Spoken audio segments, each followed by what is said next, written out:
Chapter 14 of The Prophet by Kahlil Gibran on freedom. And an orator said, "Speak to us of freedom."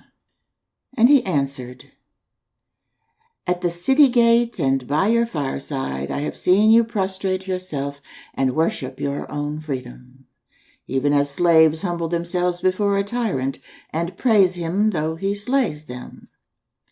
Aye, in the grove of the temple and in the shadow of the citadel, I have seen the freest among you wear their freedom as a yoke and a handcuff. And my heart bled within me, for you can only be free when even the desire of seeking freedom becomes a harness to you, and when you cease to speak of freedom as a goal and a fulfillment. You shall be free indeed when your days are not without a care, nor your nights without a want and a grief, but rather when these things girdle your life, and yet you rise above them naked and unbound.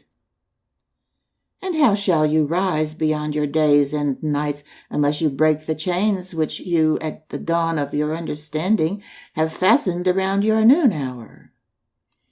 In truth, that which you call freedom is the strongest of these chains, though its links glitter in the sun and dazzle your eyes. And what is it but fragments of your own self you would discard, that you may become free?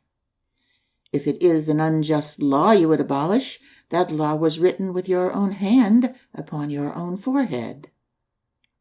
You cannot erase it by burning your law books, nor by washing the foreheads of your judges, though you pour the sea upon them.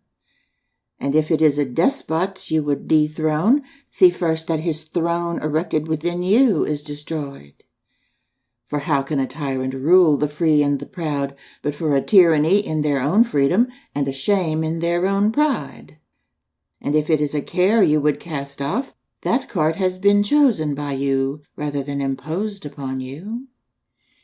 And if it is a fear you would dispel, the seat of that fear is in your heart and not in the hand of the feared.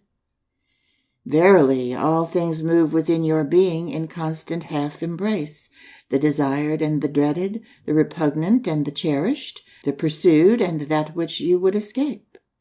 These things move within you as lights and shadows in pairs that cling. And when the shadow fades and is no more, the light that lingers becomes a shadow to another light. And thus your freedom, when it loses its fetters, becomes itself the fetter of a greater freedom. End of chapter 14. Freedom.